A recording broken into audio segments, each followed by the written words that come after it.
Sir ये book में Okay, what is set? Set is basically a collection of well-defined objects. Well-defined objects से क्या मुराद है? देखो भैया, well sets की आंसर्स की गिवन हैं बुक में।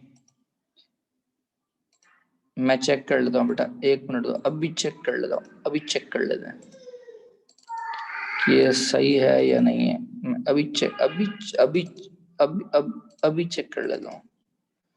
अब अभी चेक कर लेते हैं। अभी चेक कर लेते हैं। Yes, they are absolutely right.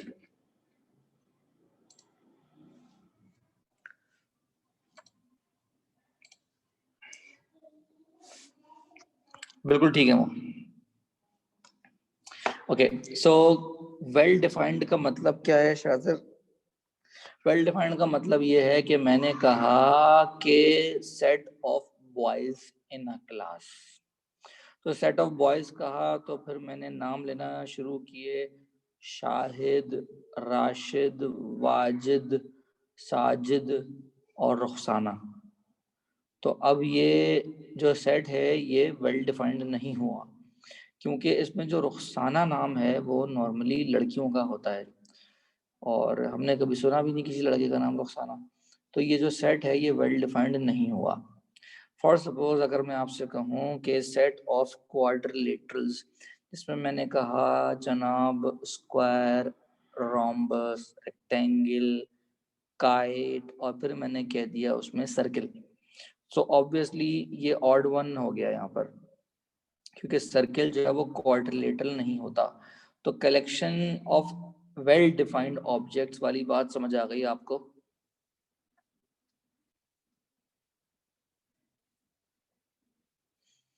तीनों को ये बात समझ आ गई? जी sir. Where order does not matter, order जो है वो मैटर नहीं करता। और आखिरी बात ये कि element must not repeat, element जो है वो रिपीट नहीं होने चाहिए। जैसे मिसाल के तौर पे इसकी बात करें, मैंने कहा भाई set of activities done at the picnic. तो हमारा तो पिकनिक शुरू होता ही खाने से है ना, तो घर से निकलते हुए भी खाएंगे, वहाँ पहुँच के भी खाएंगे, फिर नहाएंगे, फिर खाएंगे, फिर नहाएंगे, फिर खाएंगे, फिर नहाएंगे, फिर खाएंगे, फिर नहाएंगे, फिर खाएंगे। तो पिकनिक कम होता है, खाना ज़्यादा होता है। सी साइड पे अगर आप गए मिसाल के तौर पे या हॉक्स पे गए हैं तो वहाँ यही होता है, खाना ज़्यादा होता है। तो लेकिन अगर मैं सेट की फॉर्म में बताऊं तो सेट में सिर्फ खाना, नाश्ता और नहाना लिखा जाएगा, क्योंकि एलिमेंट्स मस्ट नॉट रिपीट। अगर मैंने 10 दफ़ा खाना खाया तो मैं 10 दफ़ा एक्टिविटीज़ में खाने को नहीं लिखूंगा। और ऑर्डर डज नॉट मैटर, मैंने पहले खाना खाया, मैंने पहले नाश्ता किया या पहले नहाया, इससे कोई फर्क नहीं पड़ता। क्या ये बात समझ आ गई?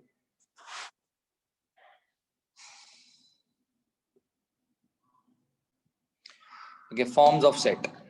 There are 3 forms of set. First is tabular form. Tabular form क्या होती है? जिसमें कॉमा सेपरेटेड एलिमेंट्स होते हैं और कर्ली ब्रैकेट्स में हम इनको इनक्लोज्ड रखते हैं। This is the tabular form. Descriptive form is basically writing in English or writing it in any language. So that is the descriptive form. Okay. So now we have set builder form, or sometimes we call it Chinese form. Just kidding. So set builder form कहलाती है ये। set builder form क्यों कहलाती है? क्योंकि symbolic language होती है ये। अब इसके लिए symbols का पढ़ना आपको आना चाहिए। So this is saying X is representing an element is such that X belongs to natural number. N is the natural number. In the first class we already discussed about the sets: rational number, irrational number, basically set of numbers, right? rational, irrational, real, and even number, odd number, natural number, whole number, prime numbers, composite numbers. All of the numbers were discussed by me in the first class. Okay, you may watch the recording for that. So x belongs to natural number, and 1 is lesser than x, and x is lesser than 5. So it is basically giving us the range of x from 1 till 5. Okay, understood?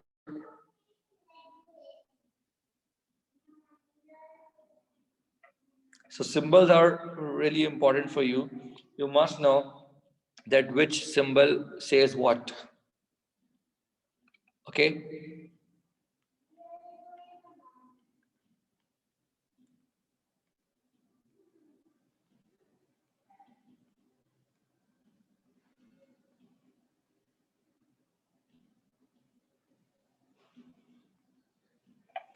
Should I move on?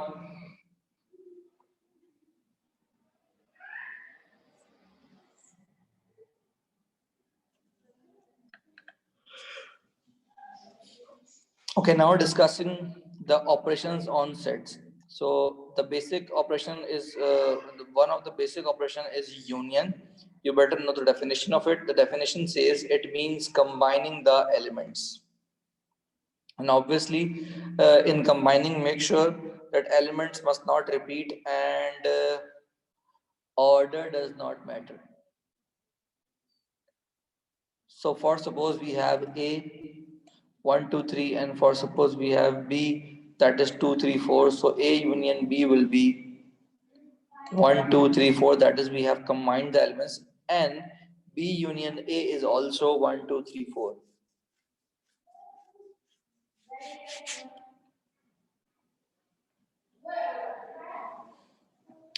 Understood this example?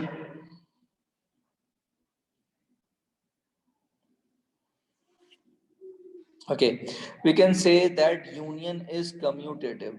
Why is that commutative? Because A union B and B union A both are same. Commutative property. What is commutative property? Commutative property says that if you reverse the order of the operation, it does not affect the answer. For suppose I shook hand with Shazir and Shazir shook hand with me, so it's the same process. We are shaking the hand. But what if I slapped a man, Rashid? So Rashid will get hurt. But if Rashid slapped me, then I will get hurt. So this process is not commutative because the answer is not the same. While shaking the hand was the commutative process. Okay, understood what is commutative?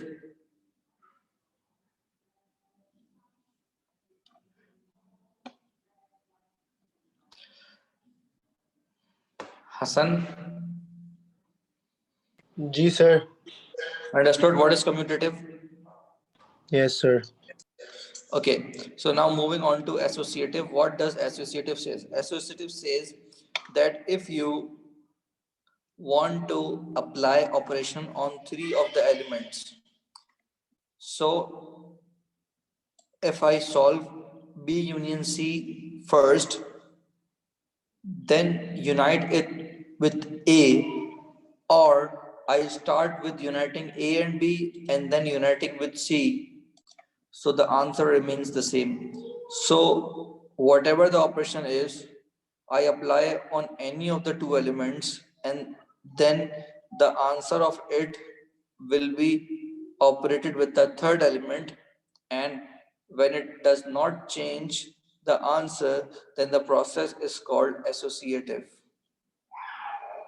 Okay, for suppose if I want to add 2, 3, and 5, so if I add 2 and 3 first, then add the answer with 5. Or if I add 3 and 5 first, and then the answer to be added with 2. Or if I add 2 and 5, and then the answer of it to be added to 3, so the whole answer remains the same, that is 10. Whether I add 2 and 3 first, or 3 and 5 first, or 2 and 5 first.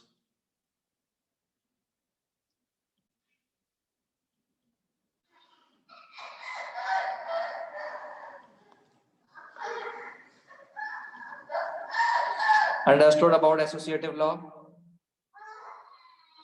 नहीं sir, ये नहीं समझ आया। देखो, तुम्हारे पास 3 number है हसन। हसन जी जी। 2, 3 और 4, तुम्हें इन तीनों को ऐड करना है। क्या करोगे? अगर तुम पहले 2 और 3 को ऐड करो, या पहले 3 और 4 को ऐड करो, या पहले 2 और 4 को ऐड करो, जवाब में कोई फर्क पड़ेगा? नहीं सर। तो that the process is called associative. Sir ये एग्जांपल नहीं समझ आई ना, ये जो A union B union C वाली। अच्छा। देखो, तुम्हें ए, बी और सी तीनों को यूनियन करना है। यूनियन ऑफ सेट जो है वो एक वक्त में 2 सेट्स का होता है, 2 से ज्यादा का नहीं होता। तो मैं ये कह रहा हूं कि तुम पहले बी और सी को यूनियन कर लो, या तुम पहले ए यूनियन बी कर लो, जवाब पे कोई फर्क नहीं पड़ेगा। ठीक है सर। एग्जाम्पल भी दी गई, एग्जाम्पल देख लो।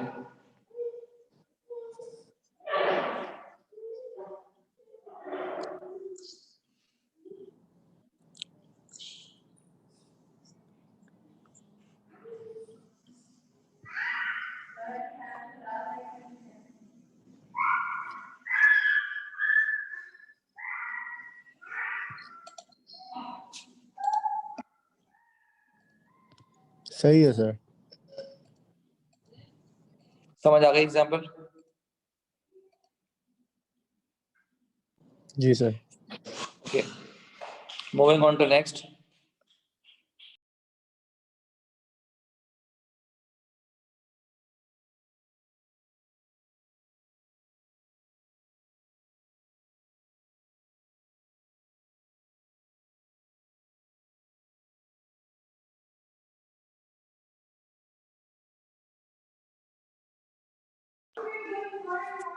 Okay, so what about the Venn diagram? The Venn diagram here says it all, that if we are uniting A and B, so uniting A and B means that we have to shade the whole region of A and B. Understood? Is there any confusion in the Venn diagram?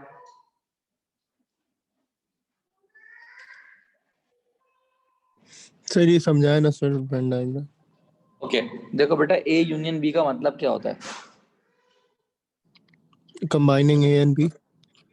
Okay, तो मैंने उस हिस्से को shade किया है जो ए और B को कंबाइन करता हुआ दिखा रहा है मुझे। तो अगर मैं इसको सिर्फ ऐसे, अभी अगर मैं इसको कलर ना करता, फॉर सपोज ऐसे होता, समझ आ रही बात? तो जी मैंने सर। कौन सा हिस्सा शेड किया है? मैंने पूरा ए और बी को शेड कर दिया, जो कि मुझे ये शो कर रहा है कि ए और बी कंबाइन हो गए। तो जिससे बीच में जो एरिया है सिर्फ वो नहीं होगा जहाँ पे सिर्फ कंबाइन नहीं, हो रहा है। कंबाइन का मतलब होता है जिसमें ए भी आएगा और बी भी आएगा, सब कुछ ओके आएगा ना। ठीक है सर। बात समझ आ गई? जी सर। सर ए इंटरसेक्ट जब करेगा बी को तो फिर सिर्फ बीच वाला होगा, राइट? क्या कह रहे हैं? अगर ए इंटरसेक्टिंग बी हो तो फिर सिर्फ बीच वाला पार्ट कलर होगा। वो अभी दिखाता हूँ, आगे जाके आएगा। जी सर। जी सर। ये 3 प्रॉपर्टीज देखें, ए यूनियन ए किसके बराबर है? ए, अच्छा, ये कैपिटल यू जो है वो यूनिवर्सल होता है। यूनिवर्सल के बारे में पता है आपको क्या होता है? Yes, what is universal?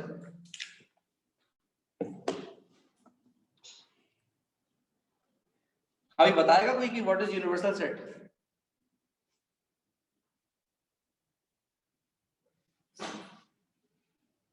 कोई आप में से बताएगा कि यूनिवर्सल सेट क्या होता है?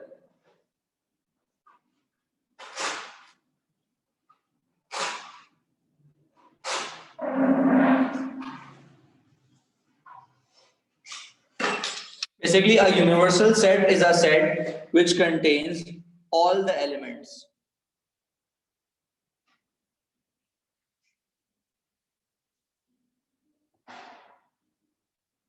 So for suppose if I am talking about the numbers, so universal set contain all the numbers. If I am talking about the natural numbers, then universal set contains all the natural numbers. If I am talking about the set of quadrilaterals or set of polygons, so universal set will be containing all the polygons. Okay, understood? So these three properties, A union A is A union universal is universal, and the last property says that A union null set is A. Understood about these properties? नहीं sir, ये properties नहीं समझ रहा. ठीक है बेटा, ये बताओ कि आपको एक सेट दिया हुआ है A, अगर मैं उसको उसी के साथ यूनियन करूंगा तो आंसर क्या आएगा? वही आएगा ना? Yes sir. अच्छा, अब यूनिवर्सल सेट क्या है? जिसमें सारे एलिमेंट्स हैं. सारे एलिमेंट्स. अब अगर मैं उसको A के साथ यूनियन करूंगा तो सारे एलिमेंट्स आ जाएंगे मेरे पास. जी सर. बात समझ आ गई? अब नल सेट क्या होता है? यस, डू यू नो कि नल सेट क्या होता है? सर नहीं सर. अच्छा देखो बेटा, नल सेट कहते हैं खाली सेट को. आपने ओ लेवल मैथमेटिक्स किया था बेटा? सर 5 साल पहले किया था. 5 साल पहले? हाँ सर, ये लेवल थोड़ा लंबा हो गया. ओहो अच्छा, खैर जब भी सारी चीजें भूले हुए हो, चलो कोई बात नहीं. देखो नल सेट कहते हैं हम उस सेट को जिसके अंदर कोई भी एलिमेंट एग्जिस्ट नहीं करता. तो नल सेट का मतलब है ऐसा सेट जिसमें कोई भी एलिमेंट नहीं है. तो अगर मैं सेट ए को नल सेट के साथ यूनियन करूंगा तो बेसिकली आंसर क्या आएगा? ए ही आएगा ना? ठीक है sir.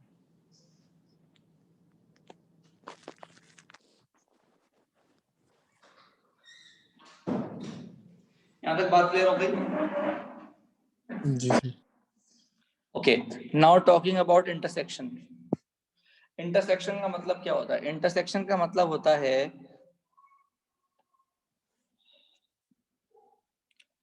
Finding out the common elements. ये इंटरसेक्शन का सिंबल है. ए इंटरसेक्शन बी का मतलब है ए और बी में वो जो कॉमन है. अंडरस्टूड?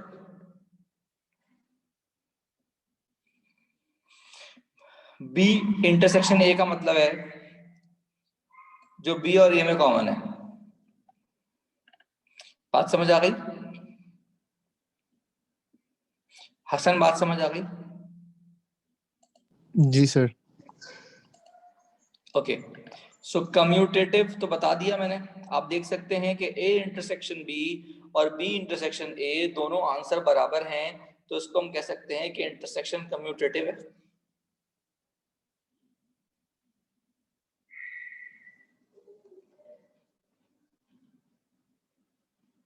कह सकते हैं.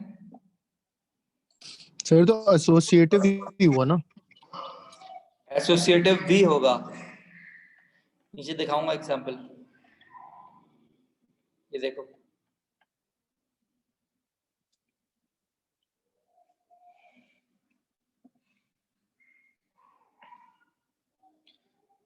देख ली एग्जांपल?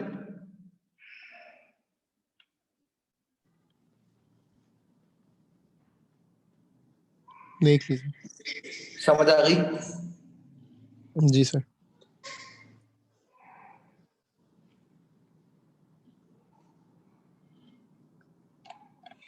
ओके, वेन डायग्राम में देखिए हमने क्या कौन सा पोर्शन दिखाया है? वो पोर्शन दिखाया है जो ए और बी का कॉमन वाला हिस्सा है. क्या ये बात समझ आ गई?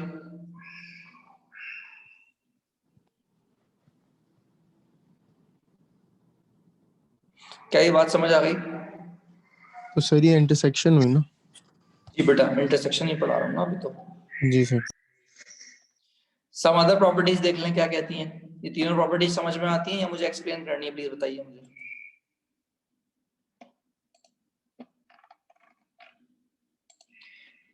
If I need to explain, please tell me.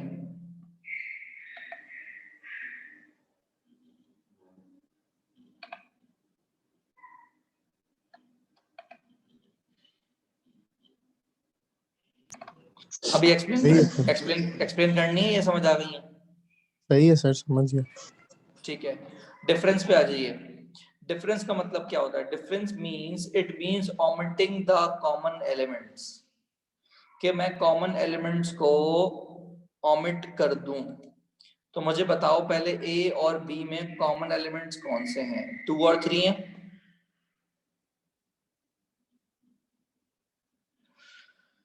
तो a माइनस बी का मतलब है दैट a में से आप माइनस कर दें a इंटरसेक्शन b को। क्या ये बात समझ आ रही है? तो a माइनस बी का मतलब है कि आप a में से a इंटरसेक्शन b को माइनस कर दें आप। मतलब ये a में वो हिस्सा जो a इंटरसेक्शन b का आ गया है वो आप निकाल दें। तो a में से मैंने 2 और 3 निकाल दिया। क्या ये बात समझ आ गई?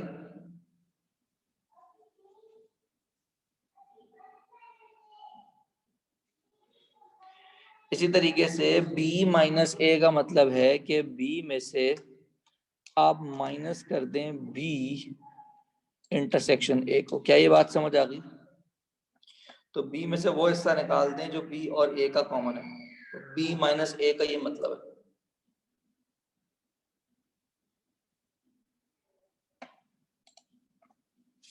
क्या ये बात समझ आ गई? जी तो सर। इसका मतलब है कि अगर मैं a माइनस बी को यूनियन करूं a प्लस बी से, oh sorry a b minus a से, तो इट इज जस्ट लाइक कि भाई मैं a यूनियन b में से माइनस कर दूं a इंटरसेक्शन b। क्या ये बात समझ आ गई?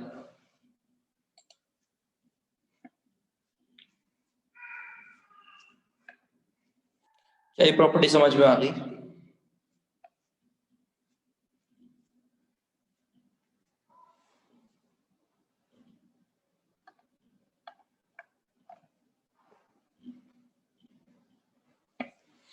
जल्दी से नोट करें अगर करना है तो।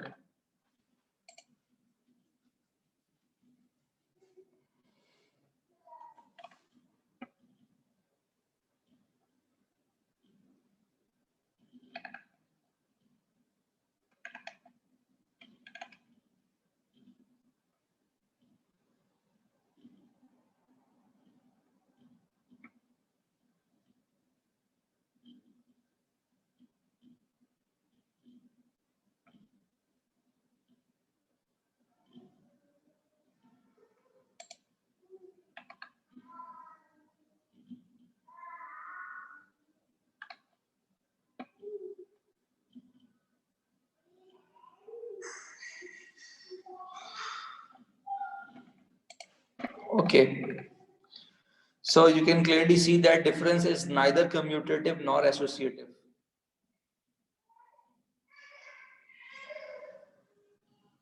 Wait a second, I'm coming.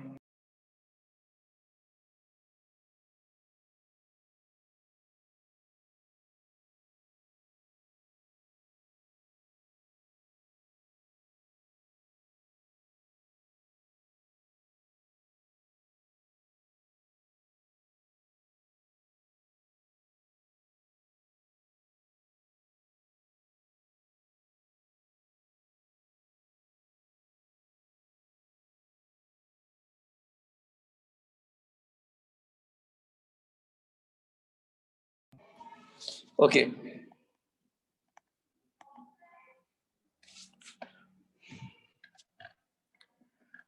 Okay, Venn diagram.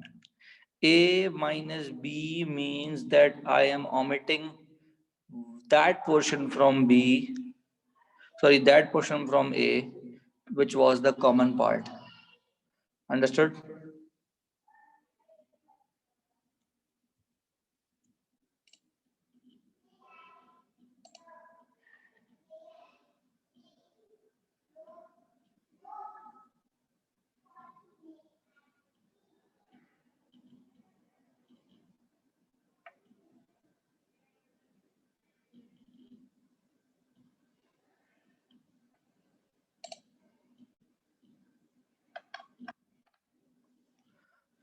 Okay, now talking about some other properties.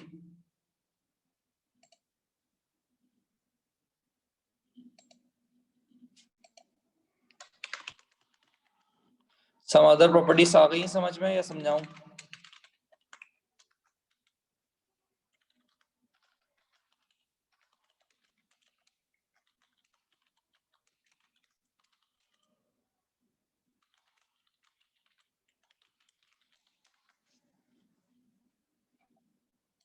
Yes class, ये तीनों प्रॉपर्टीज क्लियर है या समझानी है मैंने? क्लियर है सर, क्लियर है।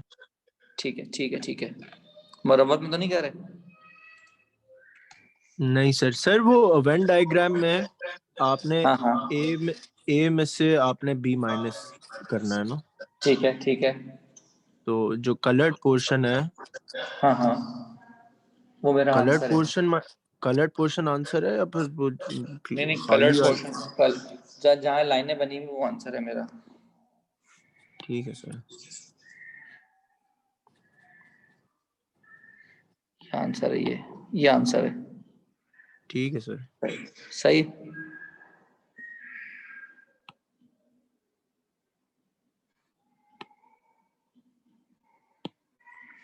अच्छा जी, अब आ जाओ कॉम्प्लीमेंट पे।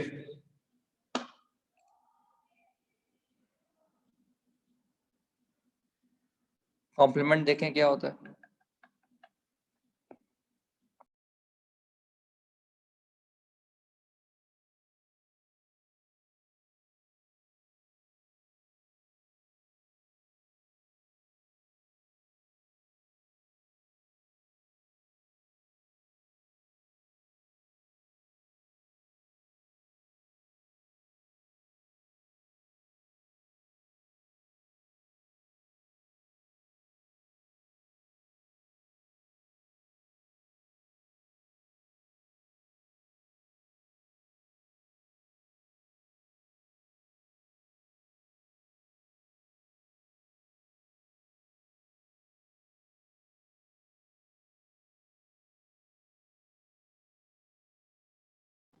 Sir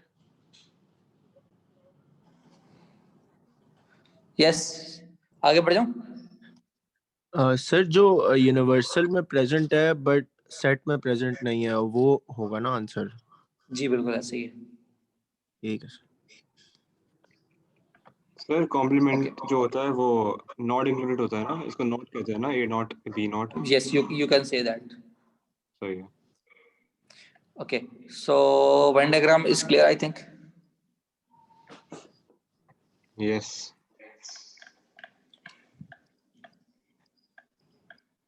Okay, look at some other properties.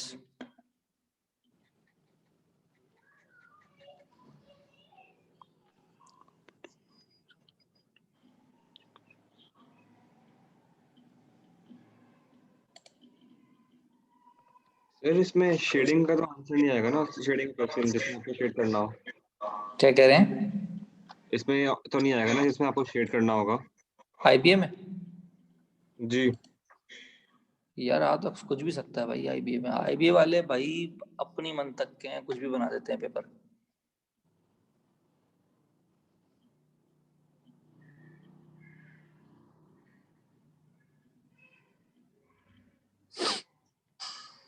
Sir Should I ये move तो on? नहीं समझ आ रहा। क्या बताओ, कौन सी समझ नहीं आ रही? ये तो पहली एग्जांपल तो पहली वाली प्रॉपर्टी तो समझ आ गई, इससे ये वाली, ये वाली, हाँ ये वाली ये अब हाँ, ठीक है, और ये वाली नहीं आई। ये जो तीनों लिखे हुए ना और जो नीचे तक लिखा हुआ वो भी नहीं समझ आया। हाँ तो इसको देखो, बात सुनो। ये वाली प्रॉपर्टी समझ में आई? नहीं सर, एक ठीक है, सेकेंड। ये क्या कह रहा हाँ है? नहीं आया सर। ये कह रहा है यूनिवर्सल का कॉम्प्लीमेंट। तो यूनिवर्सल में क्या है? सब सब कुछ है। कुछ है। तो इसका सब कुछ का उल्टा क्या होगा? कुछ भी नल। समझ आ गई? जी सर। तो ये प्रॉपर्टी तो भी नल समझ आ का गई होगी। कॉम्प्लीमेंट हो गया सब कुछ, जी सर। सही है। अच्छा ये क्या कह रहा है? ए यूनियन ए कॉम्प्लीमेंट। तो क्या इसको इंग्लिश या उर्दू में डिफाइन करो, कैसे करोगे?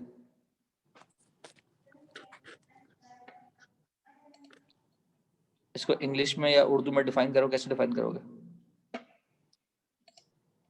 कैसे करेंगे सर? ये क्या रहा है, ये कह रहा है uniting A with A not. तो जो ए में नहीं है और जो ए में है अगर मैं कंबाइन कर दूं तो सब कुछ आ जाएगा ना। जी सर। समझ आ गई? जी सर। ये क्या कह रहा है, वो कह रहा है ए को और ए में जो नहीं है उसमें कॉमन बताओ क्या होता है, कुछ भी नहीं है। नहीं समझ आ होगा। गई बात? जी सर। जो ए में है और जो ए में नहीं है उसमें क्या कॉमन होगा भाई? नल सही है। कुछ भी नहीं। अब ये कह रहा है ए में से वो निकाल दो जो ए में है ही नहीं, तो कुछ भी नहीं निकलेगा ना। ए। समझ आ गई बात? जी सर। ये प्रॉपर्टी यहाँ पर मैंने आपको बताई है नीचे, ये देख लें, लास्ट प्रॉपर्टी।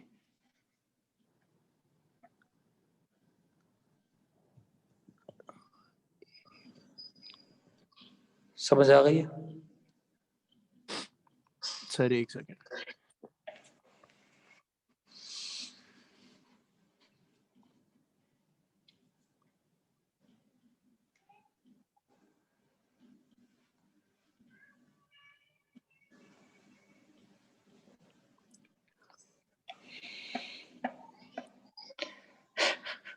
शाहजार यार,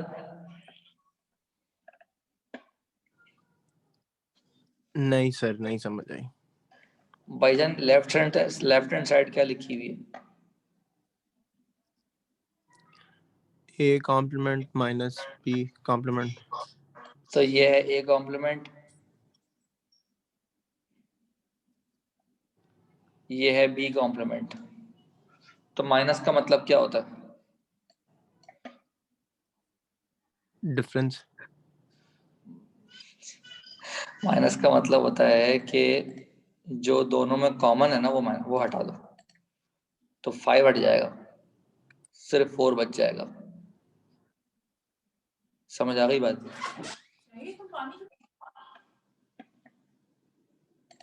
ये बात समझ आ गई है कि जो कॉमन वाला था वो मैंने हटा दिया। सही है सर। तो अब यहाँ पर b माइनस ए का क्या मतलब है? इसमें भी 2 सॉरी 1। b में से वो हट, b माइनस ए का मतलब, अच्छा मैंने एग्जाम्पल क्या लिए, 1 2 3 2 3 4, 1 2 3 2 3 4, तो बेटा यहाँ से 2 और 3 दोनों चले जाएंगे क्योंकि वो कॉमन और है। सिर्फ क्या जी बचेगा? सर। 4 बचेगा। तो आप 1 देखें भी जो दोनों बचेगा बराबर सर। नहीं बचेगा ना। b माइनस ए का मतलब है कि b में से a निकालना है, तो जो बचेगा वो b का बचेगा ना।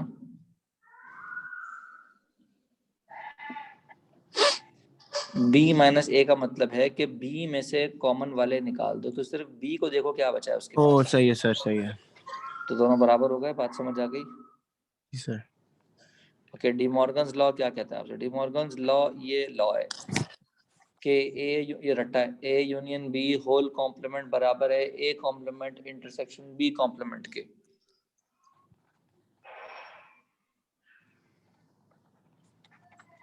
तो इसकी वेन डायग्राम देख लें।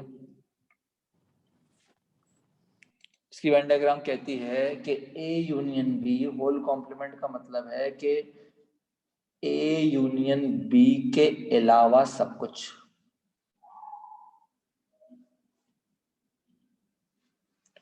क्या ये बात समझ आ गई? ये कह रहा है कि ए यूनियन बी कॉम्प्लीमेंट का मतलब है ए और बी के अलावा सब कुछ।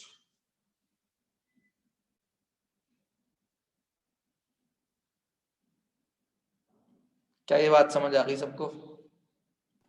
जी सर। ओके, इसका अगला लॉ है ए इंटरसेक्शन बी होल कॉम्प्लीमेंट बराबर होता है ए कॉम्प्लीमेंट यूनियन बी कॉम्प्लीमेंट के।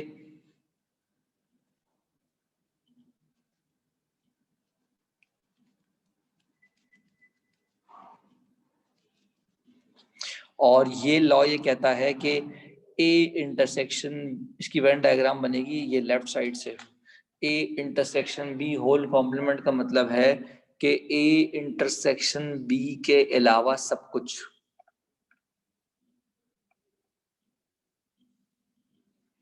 क्या ये बात समझ आ गई? वेन डायग्राम समझ आ गई? सर तो ये इज इक्वल टू के बाद फिर ए कॉम्प्लीमेंट ये तो यूनियन लॉ है, ये तो लॉ है। राइट साइड से तुम वेन डायग्राम नहीं बना सकते।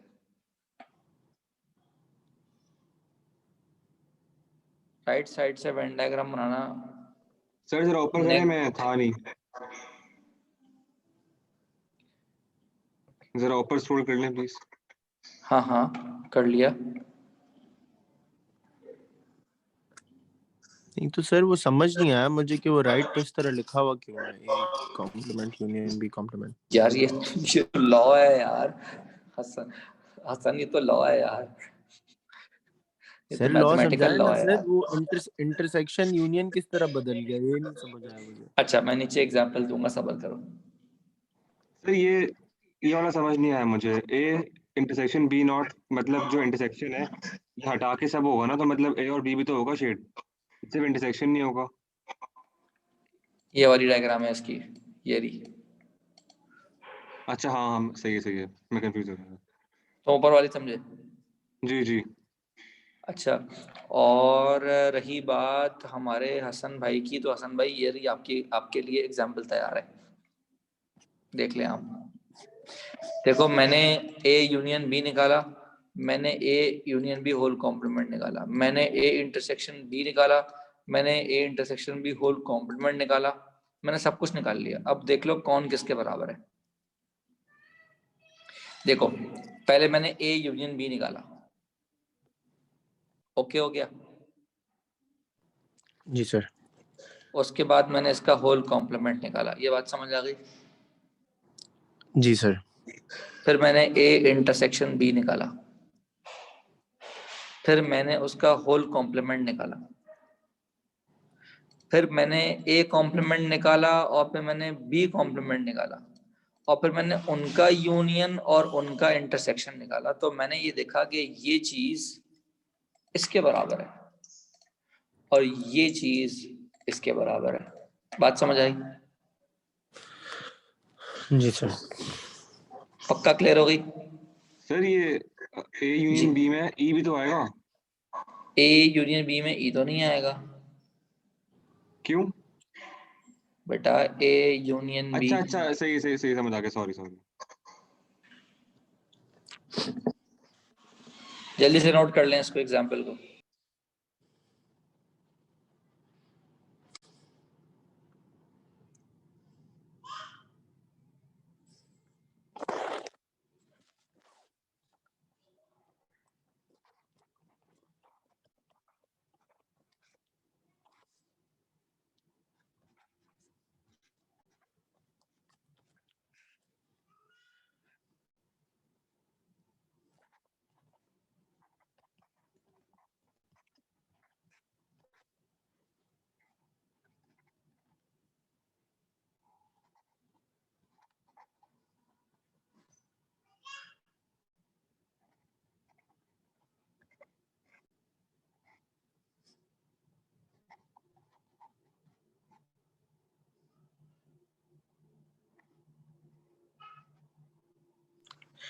डन?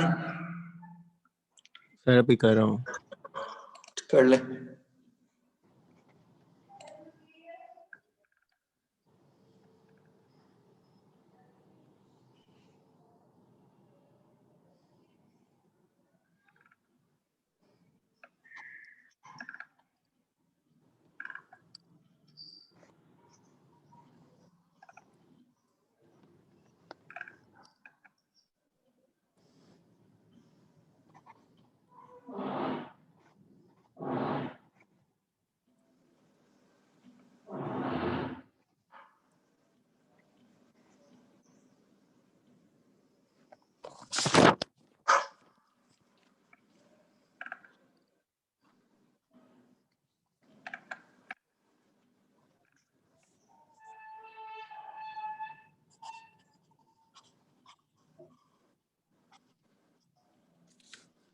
सही है sir.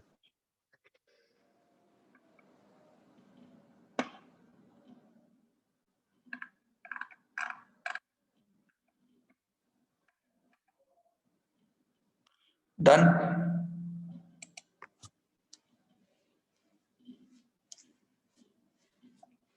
Okay, so let us do some questions.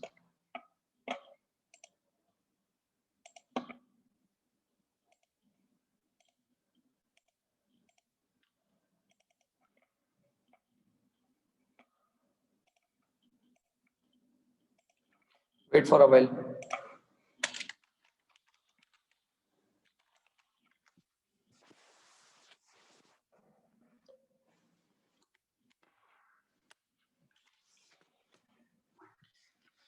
Okay.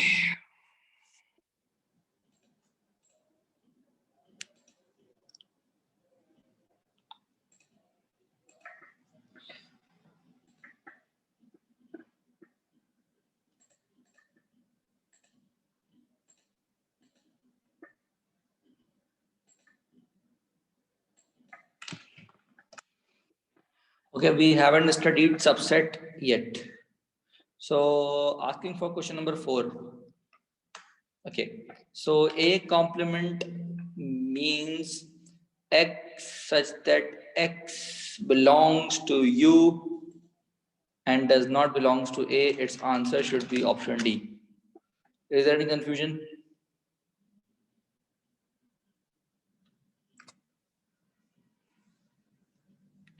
Yes, is there any confusion in question number 4? The half of the topic sets has been done, half of the topic sets is remaining. We are discussing some of the questions. सही है Question sir, number- समझाएंगे please. देखो बेटा, ये क्या कह रहा है? ये कह रहा है x such that x belongs to universal. ये कह रहा है x such that x belongs to A. ये कह रहा है x such that x belongs to universal or x belongs not to A.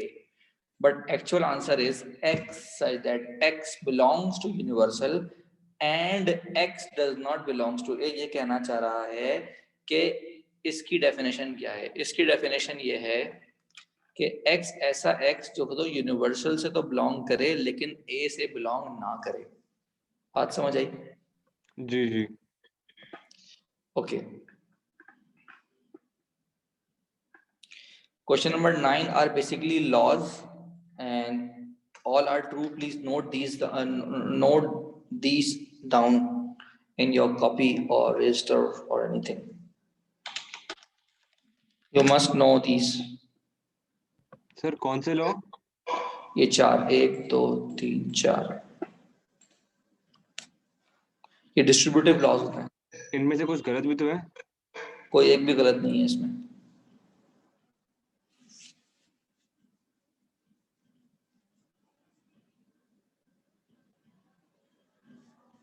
Please note it down, hurry up.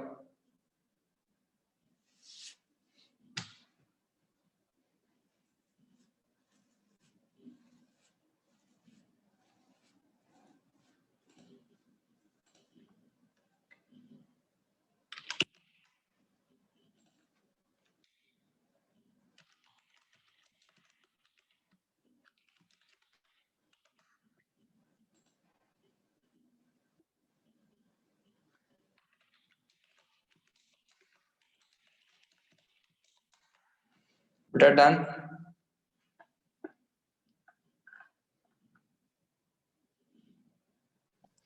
नहीं sir, अभी कर रहा हूँ सर। जल्दी से लिख लें।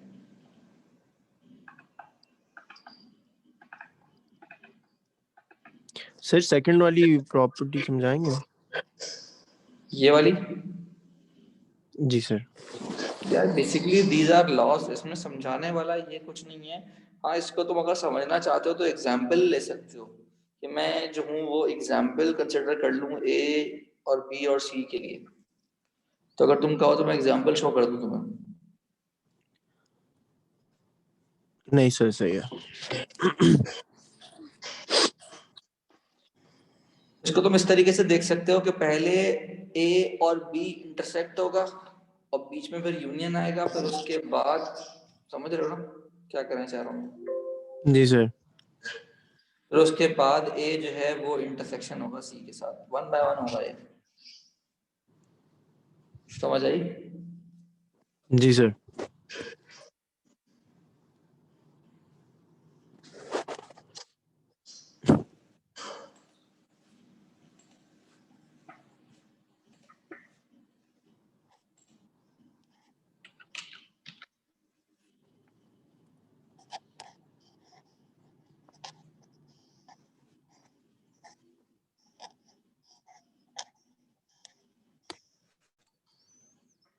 सर टेस्ट कैंसिल नहीं होगा ABA का कोरोना की वजह से?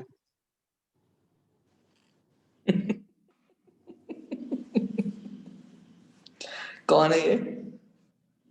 सर शाह सर, लेकिन देखें सही बोल रहा हूँ, इतना कोरोना बढ़ जाएगा, 1000 लोग बैठेंगे इस टेस्ट के लिए। यार मुझे पता नहीं इस बात पे। सर देखिए 1000 लोग बैठेंगे, उसमें से आधे तो सेलेक्ट भी नहीं होंगे और कोरोना फिर भी रहेगा उनको।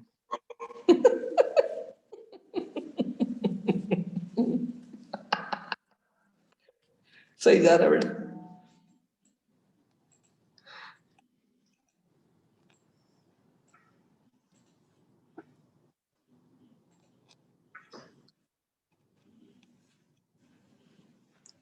हाँ भाई कर लिया, आगे बढ़ जाऊं? जी सर। अच्छा, इस प्रॉपर्टी का नाम होता है यूनियन ओवर इंटरसेक्शन, क्योंकि पहले यूनियन है फिर इंटरसेक्शन है। बाहर यूनियन है अंदर इंटरसेक्शन है, तो इसलिए इसको बोलते हैं यूनियन ओवर इंटरसेक्शन।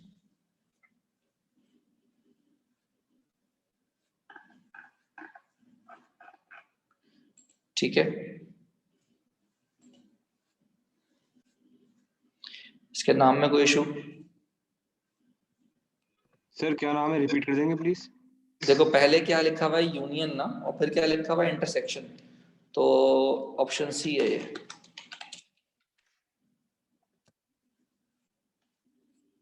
ठीक है,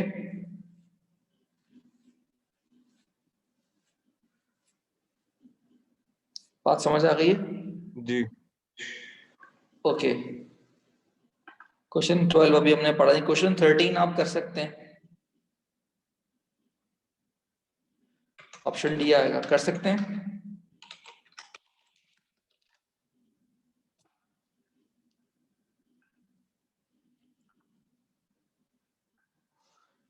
ओके,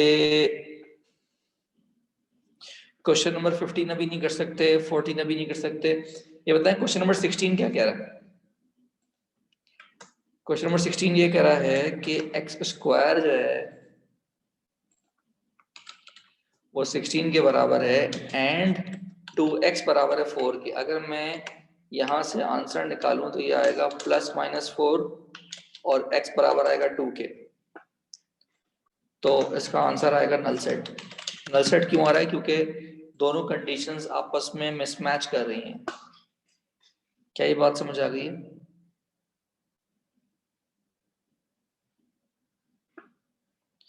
अगर ये कंडीशन मिसमैच करेगी तो सेट नहीं बन पाएगा।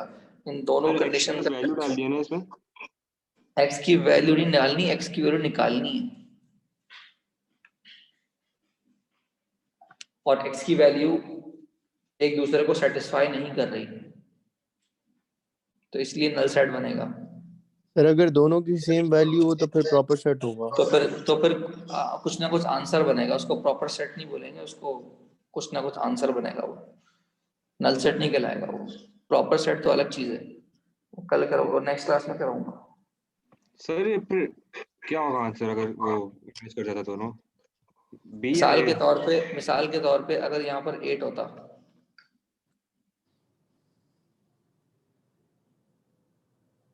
और यहाँ पर आंसर 4 आ रहा होता, तो इसका मतलब कॉमन जो है वो 4 है ना दोनों में, तो फिर हम 4 आंसर लिख देते। ठीक है,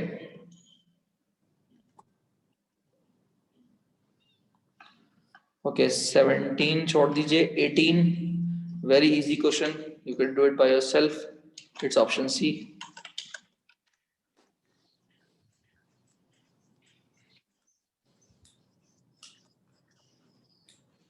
Okay, moving forward. Sir answer की 21 में 18 बी है, 18 का क्या लिखा हुआ है? आंसर की में बी लिखा है। अरे सॉरी, यस बी आएगा, सॉरी यार,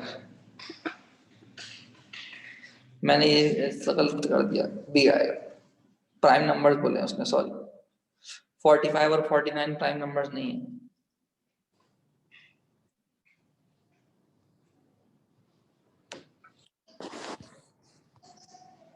Okay, moving on.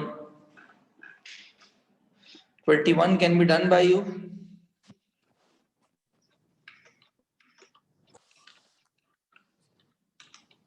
Twenty one में पहले ए यूनियन बी करेंगे। हाँ, इसका ऑप्शन ए आएगा। और 22 अभी हमने देखा है कि ये बराबर होता है किसके, ऑप्शन ए के। क्या ये बात समझ आ गई?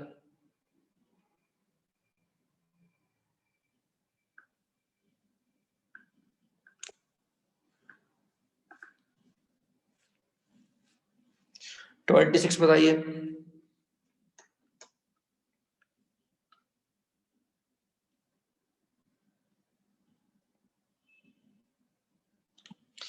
यस, 26 बताइए।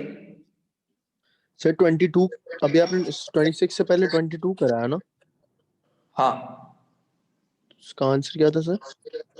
ये तो डिमॉर्गन्स लॉ लिखा हुआ है ना।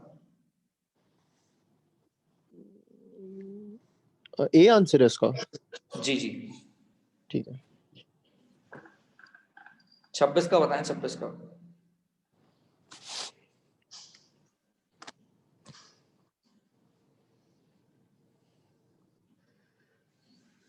सर सारे ही नहीं है।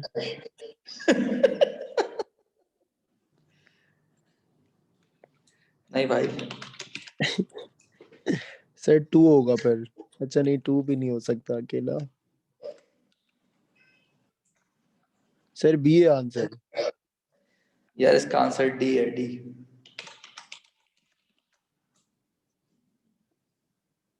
सर एक ही बेसिकली नहीं होगा इसका आंसर। देखो, करली ब्रैकेट का मतलब है कि उसमें के बीच में कुछ भी लिखा हुआ है ना, वो एलिमेंट है। अब करली ब्रैकेट अकेले होते हैं ना इस तरीके से, तो नल सेट है। इसके बीच में कुछ भी लिखा हुआ है ना, वो फिर खाली नहीं है फिर वो।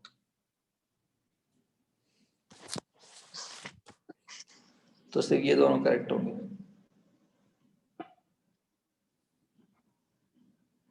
समझ आ गई बात? जी सर। अच्छा जी।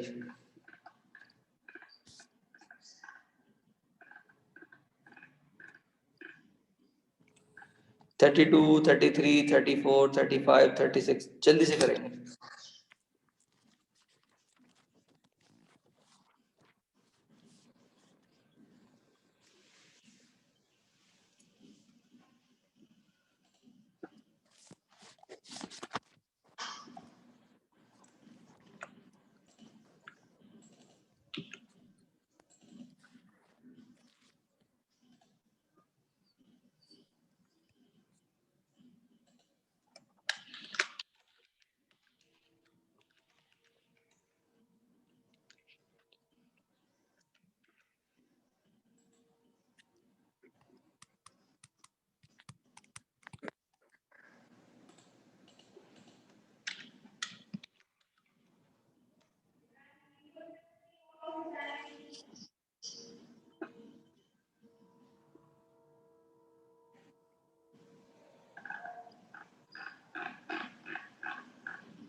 सर 32 का आंसर डी है। यार आंसर की में देखो।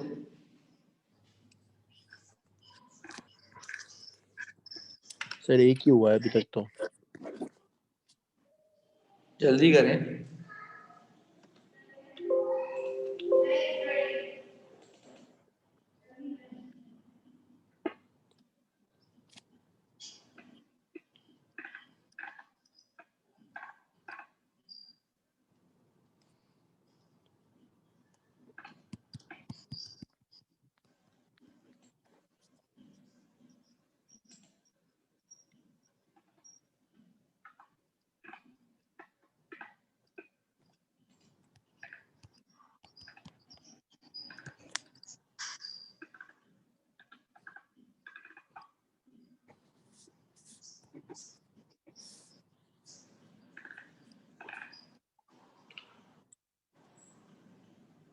सर 33 का तो सी आ रहा है।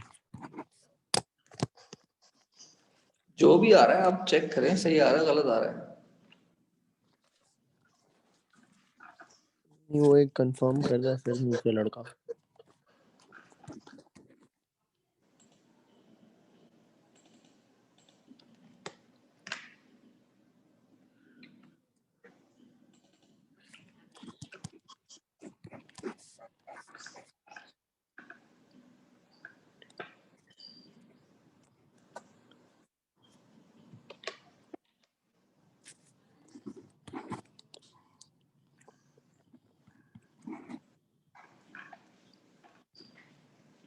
शहजाद 34 का डी है।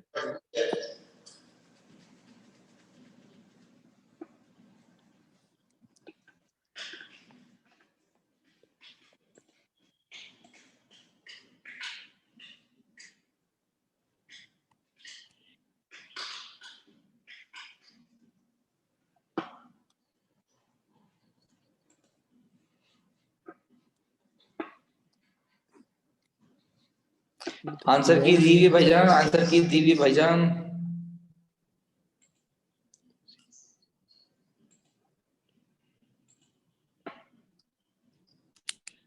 सर कितने करने?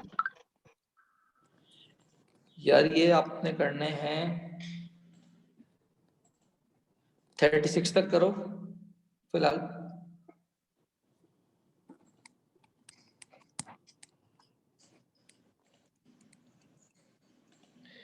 सर वो माइनस वाला किस तरह करना था?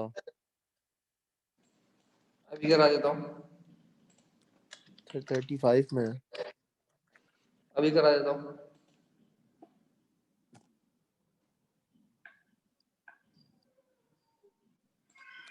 थर्टी फाइव की बात कर रहे हैं, B complement minus A complement. इसकी बताई थी ना प्रॉपर्टी कि B complement minus A complement बराबर होता है ए माइनस बी के। तो ए बी डी में से माइनस करना है तुम्हें बी डी ई, तो बी डी चला गया, सिर्फ ए बचेगा। कैसा समझ आ गई बात? सर इनका कॉम्प्लीमेंट्स लेके भी कर सकते हैं ना? लंबी करोगे ना फजूल में। क्योंकि सर मैंने कॉम्प्लीमेंट लेके किया था तो उसमें बी के ब्रैकेट में आ रहा था, मतलब बी कॉम्प्लीमेंट आ रहा था ए सी और बी ए कॉम्प्लीमेंट का आएगा ए सी और ए और का एक, कॉम्प्लीमेंट आएगा सी डी, उसमें से निकालोगे तो भी यही आएगा। हाँ ए ए ए ही आ रहा है ना सर। ए ही आएगा। करें 36 37 भी करें।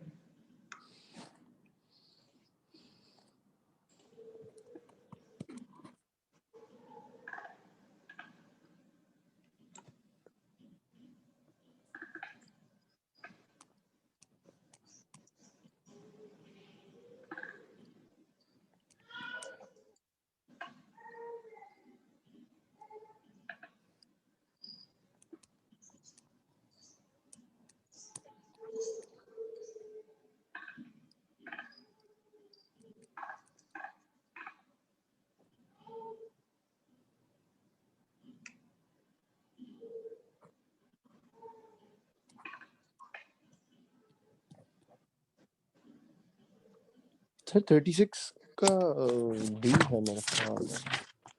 36 का डी आ रहा है। a माइनस सी। भाई देखो पहले a माइनस सी कर लेते हैं ना। a माइनस सी का मतलब है कि a b c d e में से माइनस करना है तो मैं C मतलब B E F G। तो तुम्हारे पास क्या बचेगा, सिर्फ B जाएगा और E भी चला जाएगा, तो A C D बचेगा, A C D बचेगा। और तुम्हें फिर करना है इसका होल कॉम्प्लीमेंट। तो A माइनस सी का होल कॉम्प्लीमेंट का मतलब है कि A C D के अलावा तो B बचेगा, E बचेगा, E बचेगा, F बचेगा, G बचेगा। तो sir A minus C bracket complement का से ये नहीं कर सकते, A complement minus C complement? नहीं बेटा, नहीं कर सकते। सर 37 होगा नल सेट का कॉम्प्लीमेंट ना? नल सेट का कॉम्प्लीमेंट यूनिवर्सल आएगा, बिल्कुल सही फरमाया आपने।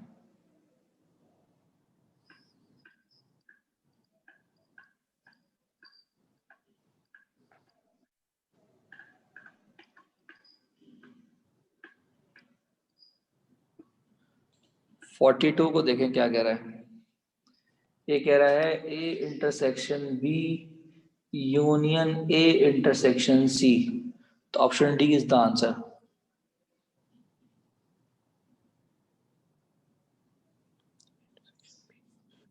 पहले मैं ए इंटरसेक्शन बी देखूं, फिर मैं ए इंटरसेक्शन सी देखूं और उन दोनों को कंबाइन कर दूं।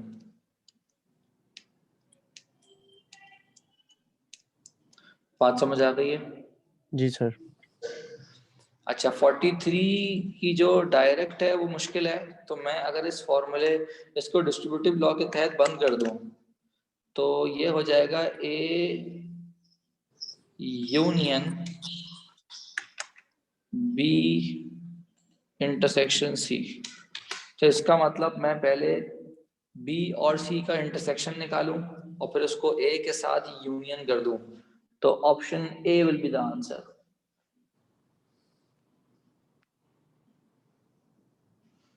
मैंने डिस्ट्रीब्यूटिव लॉ के जरिए पहले इसको बंद कर दिया, A union B intersection C से, और उसके बाद फिर मैंने बी इंटरसेक्शन सी को ए के साथ कंबाइन कर दिया। Option A will be the answer. Sir ये नहीं समझा।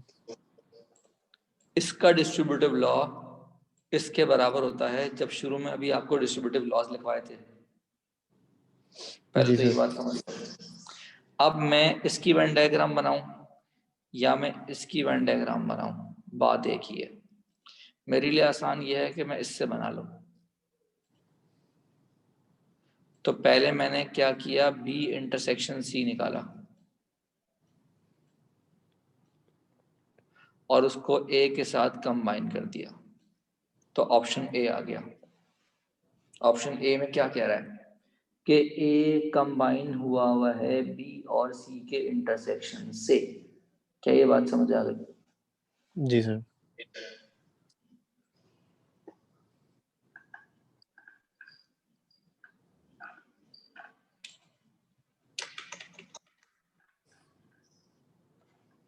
जनाब ये कह रहा है b माइनस ए होल कॉम्प्लीमेंट।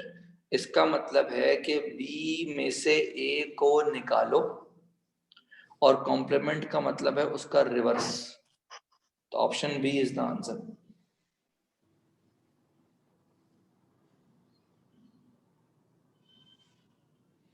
तो देखो यहाँ पर b में से पहले मैंने a को निकाला और कॉम्प्लीमेंट है उसका मतलब है उसका रिवर्स, तब आप देखें कि उसका उल्टा हुआ है।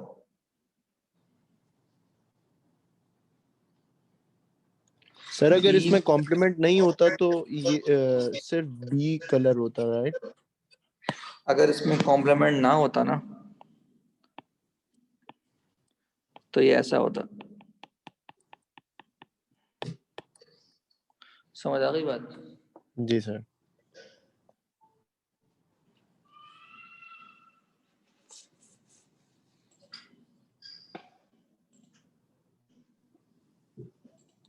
समझ आ गई बात? जी सर। अब 45 में कह रहा है कि V कॉम्प्लीमेंट को यूनियन कर दो W के साथ। तो पहले निकालोगे V का कॉम्प्लीमेंट। तो V का कॉम्प्लीमेंट कैसे निकलेगा?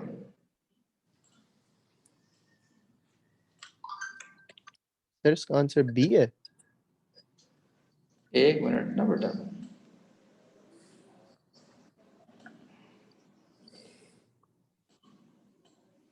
तो V का कॉम्प्लीमेंट निकालो। V का कॉम्प्लीमेंट क्या निकलेगा? अगर ये V है, ये W है,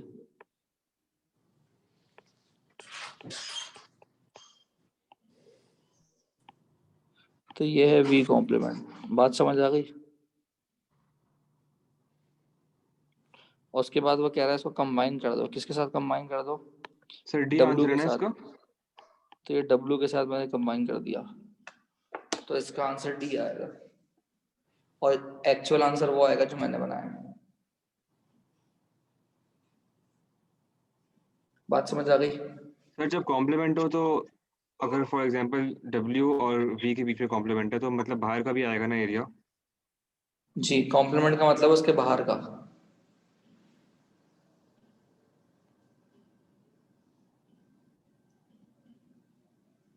बात समझ आ गई? जी सर।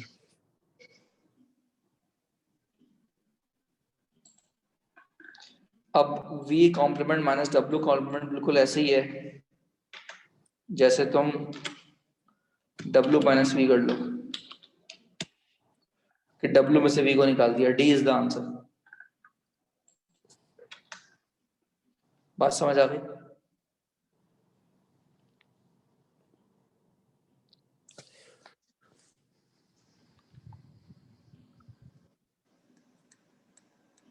बात समझ आ गई? जी सर।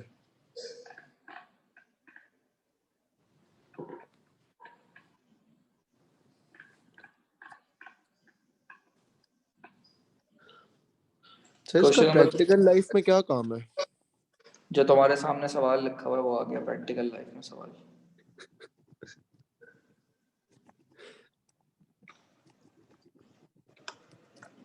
अच्छा भाई, वो कह रहा है कि 50 students signed up for both English and math. तो इंग्लिश को कंसिडर कर लो A+B, और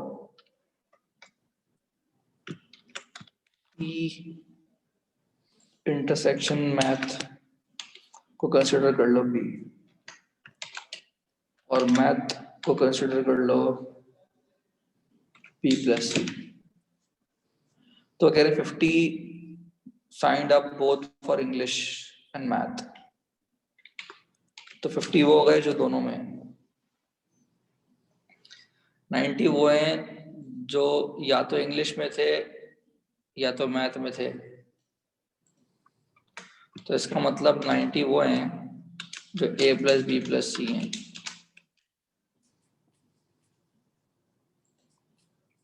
तो इसका मतलब याद रखें कि पहले ही बताया था मैंने कि टोटल हमेशा बराबर होता है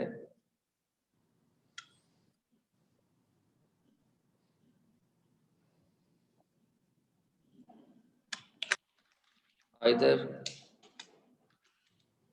बोथ के प्लस नाइदर के।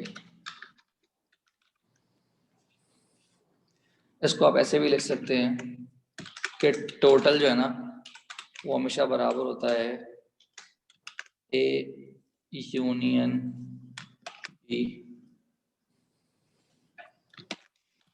Minus A intersection B plus A union B whole complement. Total हमारे पास 90 है, जिसमें से A यूनियन B, एक मिनट,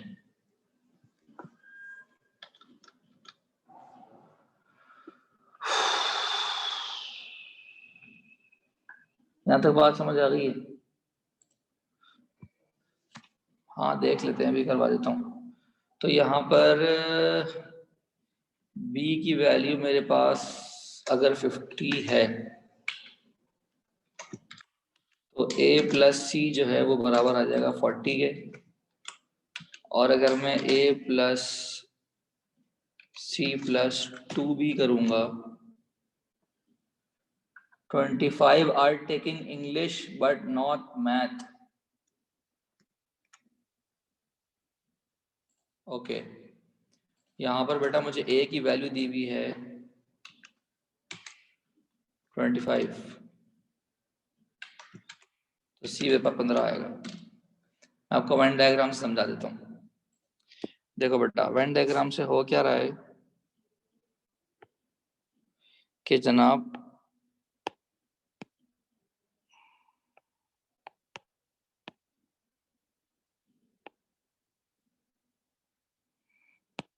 एक्चुअली ये 25 है,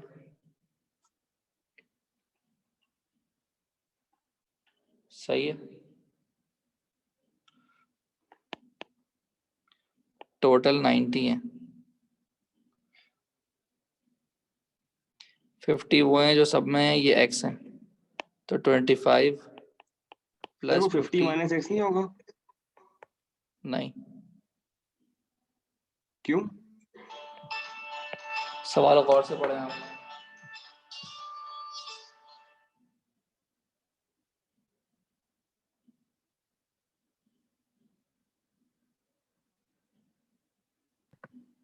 सर लेकिन नहीं समझ आया मुझे, x क्यों लेंगे ये? तो 50 माइनस x उसने वो कहा है, वो वाले जो मैथ्स पढ़ रहे हैं लेकिन इंग्लिश नहीं पढ़ रहे। 50 वो हैं जो कि बोथ पढ़ रहे हैं, तो ये सेपरेट वैल्यूज दी हुई हैं उसने। देखो जो सिर्फ ये वाला हिस्सा है, ये कौन सा है? Math but no English. ये कौन सा है? English but no math. ये कौन सा है? बोथ। समझ आ रही बात? जी सर, वो उसमें मैंने x माइनस 50 ले लिया था, तभी मेरा आंसर नहीं आ रहा था। ठीक है, अंडरस्टूड? अंडरस्टूड? जी sir. So we will continue in the next class. Sir next class में यही करेंगे, इसके सबसेट वगैरह जो होते हैं? देखते हैं। सर ठीक है ये भाई। सेट्स ही करा दें, क्योंकि अभी आपने कराया ना तो थोड़ा फ्रेश है। मेरी आदत से तुम वाकिफ नहीं हो शायद। सर कौन सी आदत? यार मैं नॉर्मली गैप देता हूँ ताकि बच्चे खुद ट्राई करें। सर भूल जाएंगे सही में, नेक्स्ट क्लास में सेट्स कराएं और सबसेट वगैरह, तो सही फ्रेश रहेगा। अच्छा ठीक है, ज्योमेट्री जो रह गया उसका क्या करूँगा? वो भी करा दें उसके बाद वाली क्लास में। पहले ज्योमेट्री कराऊंगा फिर ये कराऊंगा, ठीक है? ठीक है। ओके, अल्लाह हाफिज़।